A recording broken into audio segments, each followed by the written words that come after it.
All right, let's take a look at chapter 1. I know that having to go back and forth on this is going to drive me nuts, but hopefully we'll all get used to it. Chapter 1 doesn't have a lot in it, and some of the stuff that's in it that's the most important, I've already gone over it with you. But if you take a look at the program that they show here on page 6 in the book, all right, this program right here, you'll notice it looks a little bit different than the program I had you write. The pound include and the stdio.h are the same, but here it says int main void and it returns 0. All right. Again, it used to be back in the day that every single thing that you wrote in C had to have a return statement. And the idea was 0 meant success. So you'd put int main instead of void main. Some books still show all their stuff like that. The other thing that you're going to see, and we'll deal with it, but not for quite a while, but I just want you to see it, and that is sometimes instead of seeing this, so like I mentioned, you'll see int, all right, main, and then it'll have at the bottom return 0. Now, if I save this and run it,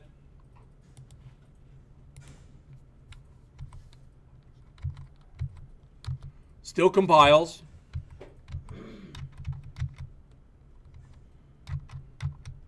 Still runs. No difference. The other thing that you'll see quite often is this.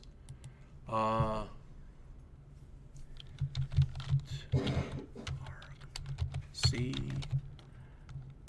char star arg v, I believe it looks like this. And it looks pretty ugly. This stuff all has to do with if we wanted to run our program from the command line and pass parameters into it. For instance, maybe instead of hello world, maybe we had a program that was called hello. And Zane runs the program, so what he does is he types in hello world or hello, and then he types Zane. And instead of saying hello world, it comes back and it says hello Zane. See that? So there's some interactivity. So when you run a program and you put things in on the command line, that's where this stuff comes in. argc is argument count. That's how many arguments you have. You always have at least one. That's argument 0. That's the name of the program. You always have that. All right. This stands for argument vector, and it's a pointer to a character array. And those are the actual arguments that you have in there. All right. Do you have to worry about that? Not at all. All right. By the time we get to that point, we're gonna do very little to nothing with that. So it's really not that big of a thing. All right.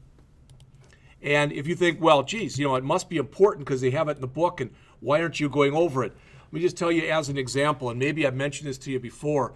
I'll always remember this. When I was working at AT&T, all right, I was a C programmer. And one of the guys I was working with, Rich Berry, he was getting his master's degree from Northwestern. He needed one more class to graduate, to get his degree. So he thought, well, what the hell? So he took a beginning C programming class, okay? And the guy had been programming in C for 20 years.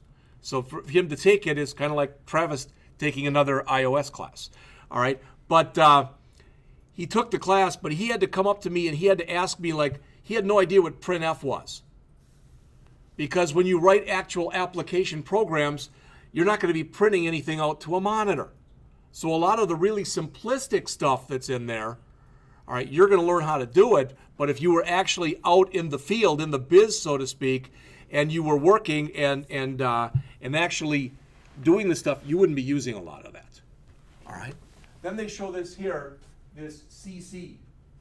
Okay, and that's just with the compiler that they're using. Typically, if you were running this from a Linux platform, CC for C compiler, then the name, and it always saves it as a.out.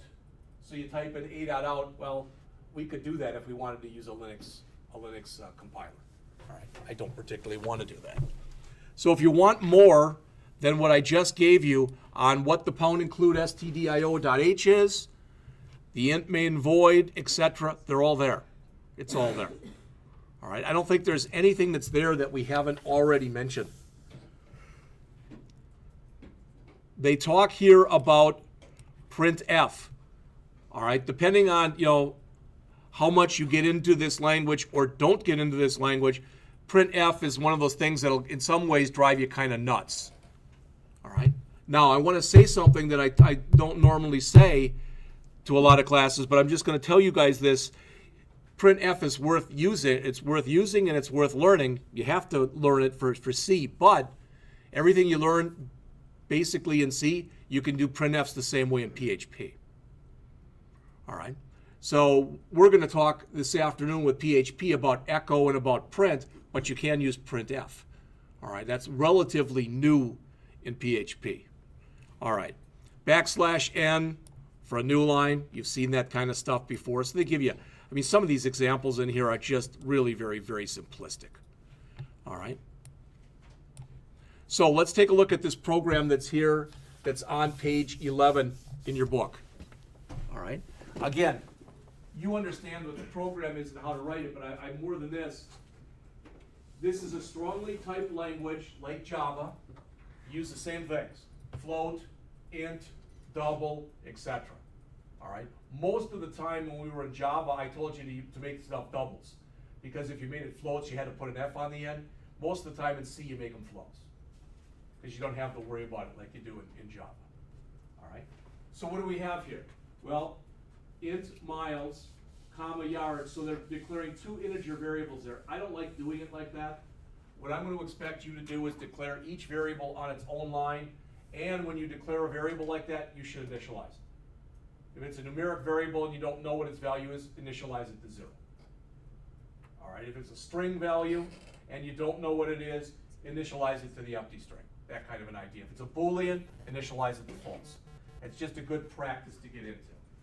So we've got 3 variables here. 2 are ints, miles and yards. 1's a float, and that's kilometers. Again, there's no reason they couldn't have said int miles equals 26, int yards equals 385 on the first 2 lines here, and then skip this.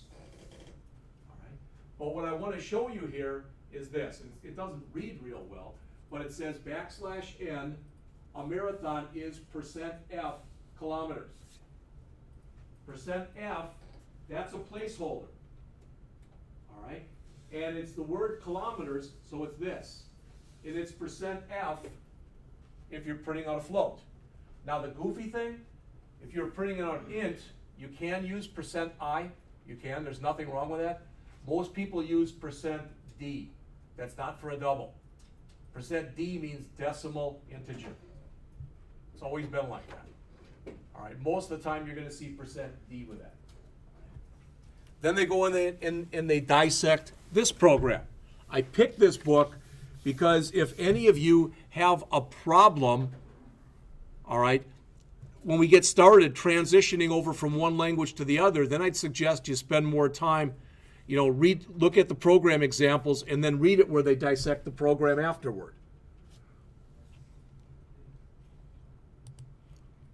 All right, bottom of page 13 and going on to page 14. Here's how you create constants in this language. Pound define. See that at the very bottom of the page? And you don't give them a type. Pound define limit 100, pound define pi 3.14159. Those lines go right below they go right at the top of the program. They go right below your pound includes. So you've got your pound includes at the top and then your pound defines afterward.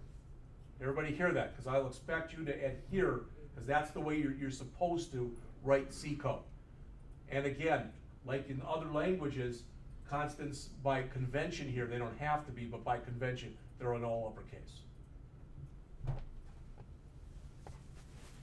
And there's no semicolon at the end because, again, it's right below the pound include.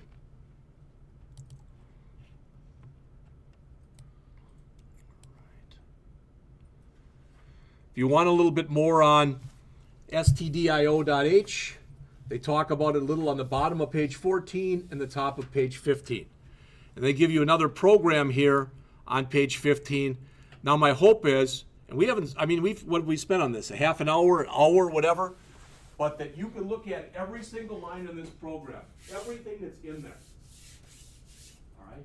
And it would make sense to you. All right.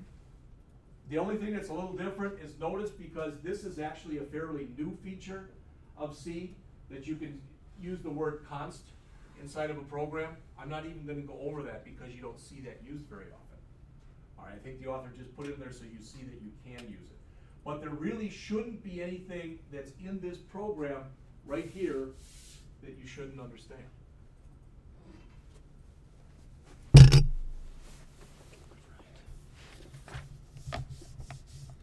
Again, they give you, after the program on page 16, they again come in here and dissect that program. All right? All right. Let's jump up to page 18 and right here. So we've talked a little bit about printf.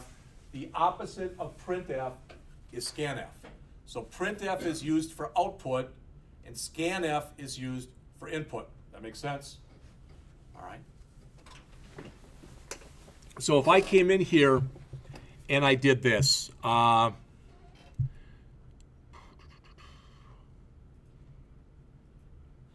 this is what I want to show you. So let's just go over what they show in the book here. All right, it says both printf and scanf are passed a list of arguments that can be thought of as parameters. So if you say printf ABC in here, all right, you can also do that. If you want to print strings or a string variable, it's %s.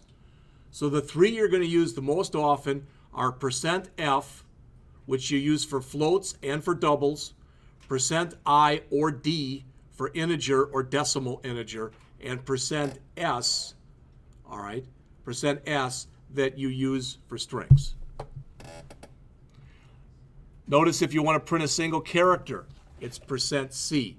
Probably aren't going to use that very often, but they do show you this printf conversion chart here on the top of page 19 in the book. All right. Now, I do want to mention this. I want to talk to you about this scanf because especially when you first see it, it looks, for lack of better words, it looks a little bit goofy. All right, and that's just because it's a little bit goofy. All right.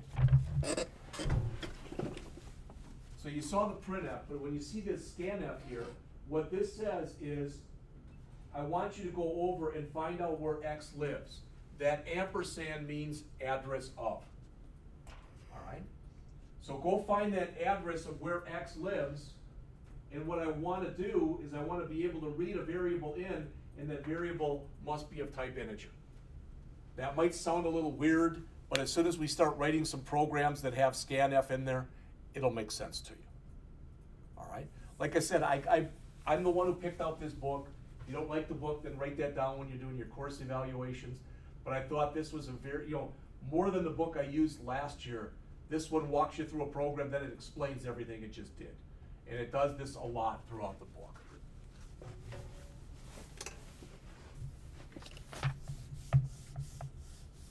So you see the printf conversion characters here. On the next page, you see the scanf characters. And most of them are the same.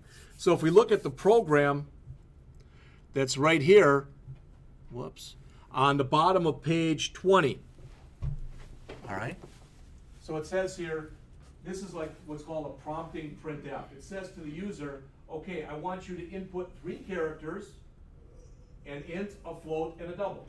So that's the message that's going to appear on screen when, that's a printf. So it'll say that on the screen.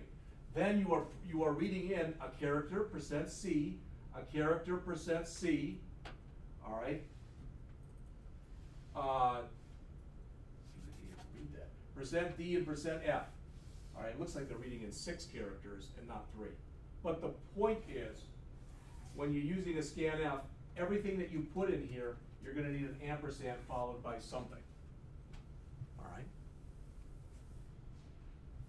And as soon as we get to that point, I'm going to break the rule I just told you. Because if it's a string, you don't use the ampersand with it. All right?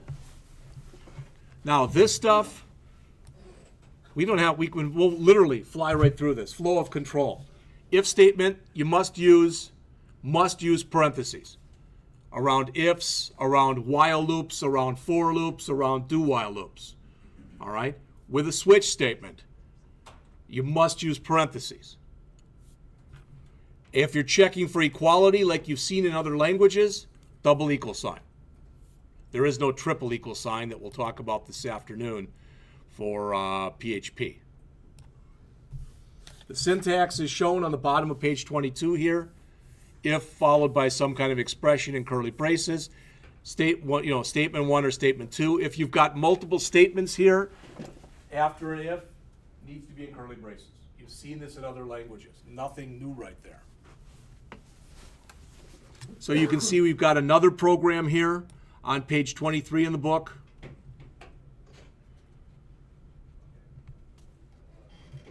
All right.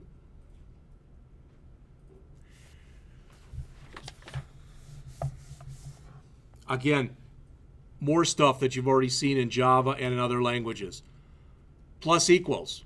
To say sum plus equals I is a shortcut for saying sum equals sum plus I. If I want to add 1, I can do plus plus, and I can do it either pre-increment like this, or I can do it post-increment to add 1. This is all stuff we've gone over in other classes before. All right? While loop syntax looks very similar to what you've seen before. For loop syntax looks very similar to what you've seen before. And C also supports a do while, which you've seen before.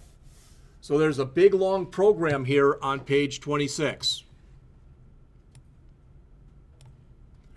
Compute the maximum, the minimum, the sum, and the average. All right? So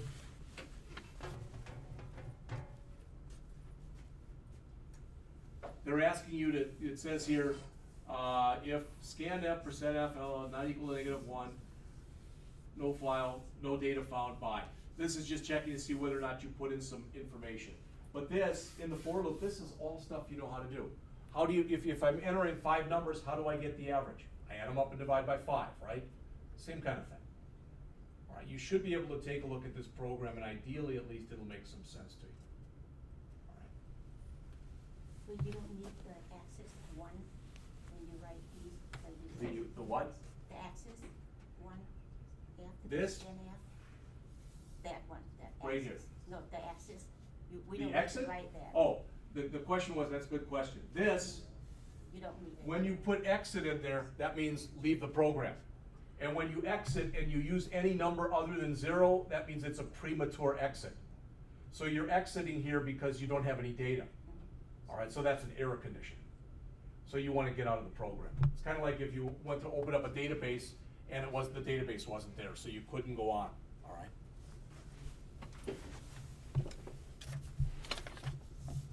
All right, let's jump into functions on page 29.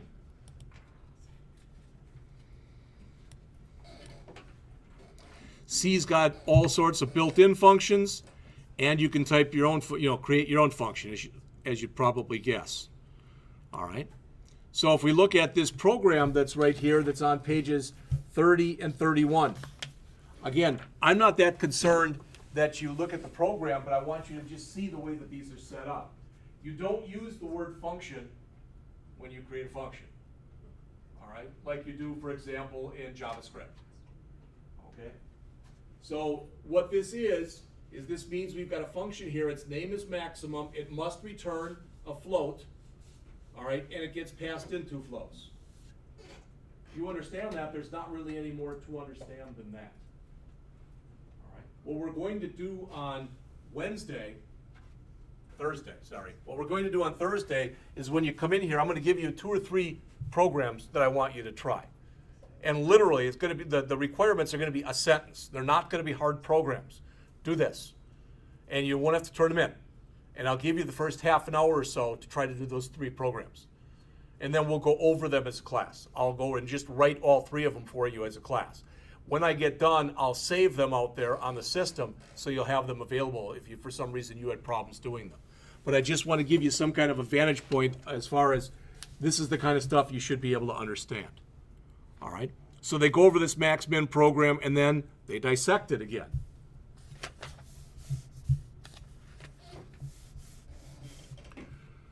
All right. Now, on the bottom of page 35, the author talks about call by value. Okay, so I'm going to real quickly just write something on the board here. In fact, I'll write it here, so if people are watching the tapes, they'll be able to see it. But if I come through here and I write my own program, so let's copy this, and I'm going to create a brand new program. That didn't do that.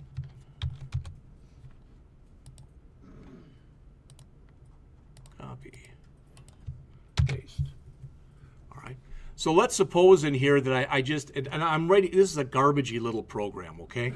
But I'm going to come in here and I'm going to write, you've seen this, we do this kind of thing before. Int x equals 17, int y equals 18, int z, that should have been y, but int y equals 18, int z equals add 2 x, y.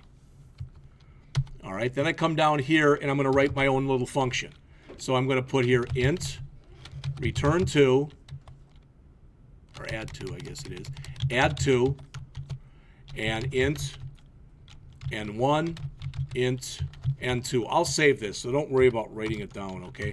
I'll save this out there. So return n1 plus n2. All right. Is it pretty obvious if you look at this program what's going on here? I'm declaring 3 variables. The first 2 have literal values, 17 and 18. For the third one, I'm calling a function, and the result of that function call is going to be put in here. So I'm passing in x and y. X is now referred to as n1, y is n2. I'm saying add those 2, so it'll add 17 and 18, and that'll become 35. Does that all make sense? What actually happens when the language does this and it calls add 2, as you'd probably guess, it actually does this. That's what it does. Because by default, it does things call by value. So it passes a copy. Again, does all that make sense? So if I come through here now and I say this, after I've done this, I go printf %d plus %d equals %d backslash n x, y, z. All right, so I'm going to save that, and that'll be add2.c. All right, so now when I come in here and I run this and I say cl add2.c, add 2. 17 plus 18 is 35. Isn't that exactly what you'd expect to happen? All right. So, there, I mean, again, with what we're talking about right now, and not trying to be funny or insulting or anything, this isn't rocket science. All right. There's really nothing in here that we've discussed so far that's all that hard to understand. All right. So let's talk about a few things that are harder to understand.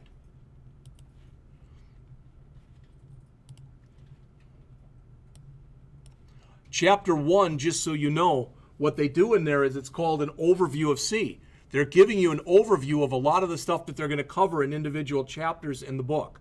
I wanted to at least try to finish Chapter 1 today to get us started. And then, what we'll do when we come in here on Thursday, when we come in, I'll give you about 3 little mini programs. And each one should take you 5 to 10 minutes. So I'll give you from 8 to 8:30. All right? And then we'll go over each one of those. Then when we get done, we'll jump ahead in the book. All right? All right. When you go in C and you start to create arrays. So if I came through here, I'm gonna go and add a couple more variables. So I'm gonna say int tests bracket 10. Okay?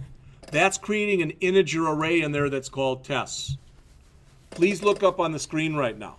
If we did this same thing in Java, all right, in Java we do it like this.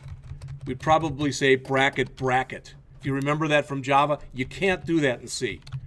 In C, when you're creating an array, it has to be the name followed by whatever number you have in there in brackets.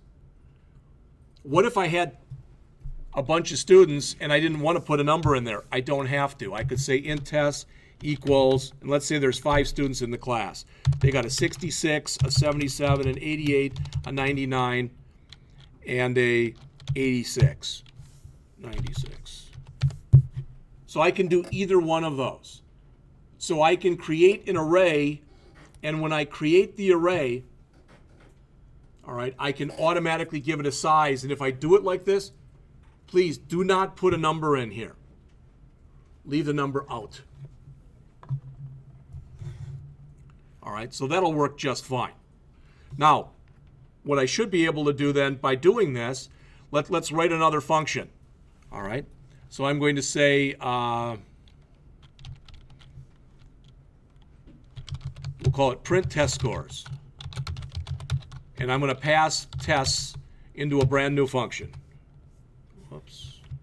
I'm going to pass that into a brand new function. And that'll be down here. And it's not going to return anything, so it'll be void print test scores. And we're going to pass in an int array. I'll make sure I give you the right syntax. I don't know if it'll just take int bracket bracket like that or not, but we'll try it. So I'm going to come in here. I'm going to put a for loop in here.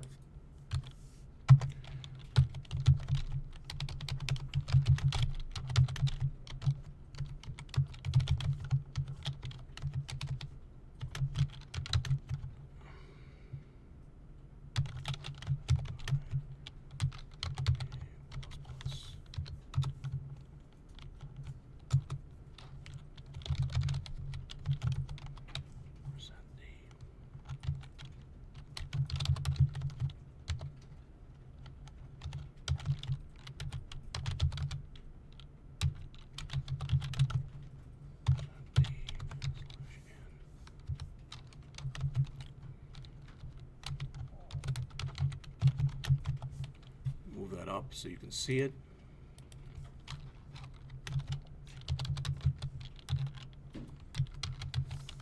Kind of hard to read.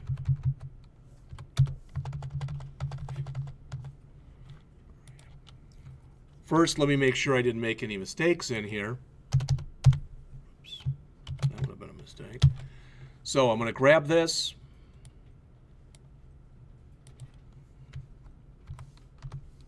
Of course, print test scores, redefinition, different basic type, and declared identifier. Boy, that's nice.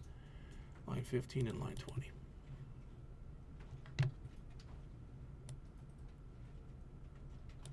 Don't know if that's right or not. I shouldn't be doing this off the top of my head, but I am. So, LCV plus 1, test sub LCV.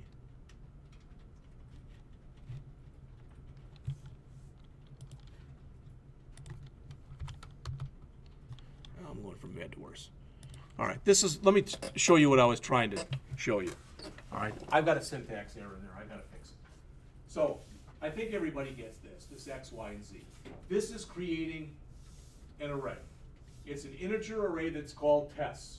It has 1, 2, 3, 4, 5 values in it, but just like any other programming language that we use, they're referred to as tests sub 0, tests sub 1, tests sub 2, tests sub 3, and tests sub 4. You know that, all right? So then I called print test scores, all right? And I wanted to pass in the array. That's all okay, but something in here, my syntax is screwed up.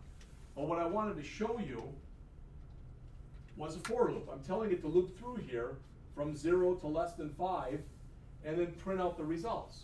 So notice I've got test %D, score was %D. And you might look at that and go, well, this looks funky here. You've got LCV plus 1.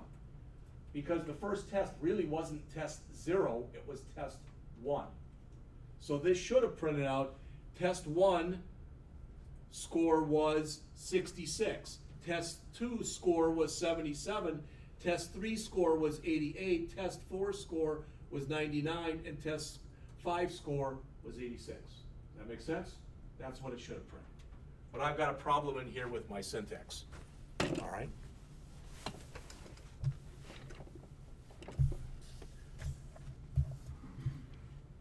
Jump back. Again, you're going to have plenty of time to go and write some of this stuff. Because you had void in front of the function? Pardon me? You had void in front of the Is it because I had void? No, I have to have void because it's not returning anything. Oh. All right, it's something in here. But like I said, I'll figure it out and let you know by next class. When you work with strings, all right, technically in C, what a string is it's an array of characters. Now that might sound real simple. That's the most important thing I've told you in class today. A string is actually an array of characters. What that means is that C has a bunch of built-in string functions that you can use. But you can also, if you want to manipulate your string a character at a time, you can do that. So they say in here, what's your name? And they read it in, and then they tell you what your name is spelled backwards. Stupid example, right? I mean, a dumb example. All right? We had some kid in high school who used to do that. I remember meeting him. His name was Dana John. And he said, what's your name? I said, Jeff. He said, what's your last name? And I said, Scott. And he goes, oh, fetch talks. And I had no idea what the hell he was talking about. But he liked to say everybody's name backwards. So he would have loved this program. All right? And actually, it would probably backwards would have been tox fetch, but whatever. So they dissect that program then on pages 40 and 41. I would recommend this program that's right here on pages 39, 40, and 41. You actually take a little look at it when you get some time. Not right now maybe, but when you get some time, just take a look at it. All right, so it's a program on pages 39, 40, and 41. They talk about this get char, which allows you to read things in a character at a time. I don't want to go through that right now. All right, but let's go through the hardest part of the entire language is next. It starts on the bottom of page 42.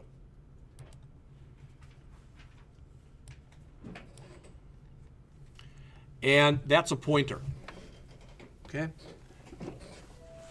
Let's suppose that I want to write a routine where when I was adding those two variables up before, I passed in 17 and 18, right? Well, let's suppose I want to declare x and y like I did. I want to pass them into a function, and in that function, I want the user to ask, what's the value of x? What's the value of y? Okay? Then add them up and pass the result back. But when they put in the value for x and they put in the value for y, I want to permanently change those values. All right? You end up using in here a combination of an ampersand and an asterisk. All right? And for lack of better words, ampersand means address of, excuse me, and asterisk means contents at that address. This won't totally make sense until we get into about chapter 6 and we start to really look at this in detail. Most of the programs that you're going to do on your first assignment, or maybe even your first 2 assignments, they're going to be like, you're actually asking us to do these? I have to try to come up with programs that will at least somewhat make you at least think a little bit. Because I'm not going to give you the same program that you did in Java, because you can just go to your Java program, pull the logic out, and then just put it in your C program. You're not really learning much. Well, you're getting good at data entry, all right? But you're not really learning a whole hell of a lot that way. So again, a pointer is an address of an object in memory. Now, one thing about a pointer implies permanence. So if I want to change something and I want to make a permanent change to it, there's a good chance I'm going to be using a pointer. All right? So they start talking about this on the bottom of page 42, and they give you an example. I'm not going to go through this example. Why? Because I think I would confuse most everyone in here by going through the example. I will let you read it, Because my guess is you probably haven't, and we'll go back and we'll revisit it either on Wednesday or Thursday, or another period. But take a look at the example that's on page 43, and it's dissected on 44, 45, and 46. All right? Next, they talk about files. And there's that thing again. What does that mean? That means IFP is a pointer of type file. All right? And again, that may not make a whole lot of sense right now. And if it doesn't, don't let that bother you. Really, don't. All right? We have plenty of time to learn it or not learn it, I guess. All right? Last thing that's discussed in this chapter here, starts all the way up on page 55, is they talk a little bit about operating system considerations. All right? It's a little bit different running this stuff in a Windows environment versus a non-Windows environment. All right, I showed you that before using the other compiler with a CC and then the A.out, etc. And they talk about that a little bit in here. All right.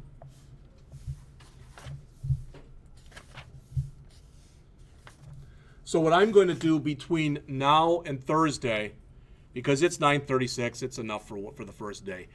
But what I'm going to do between now and Thursday is look in here and go through the first, I don't know, maybe the first 5 chapters. All right? And I don't mean you have to do that, but I'm going to go through there and I'm going to grab a couple of the program examples that are in there between chapters 1 and 5.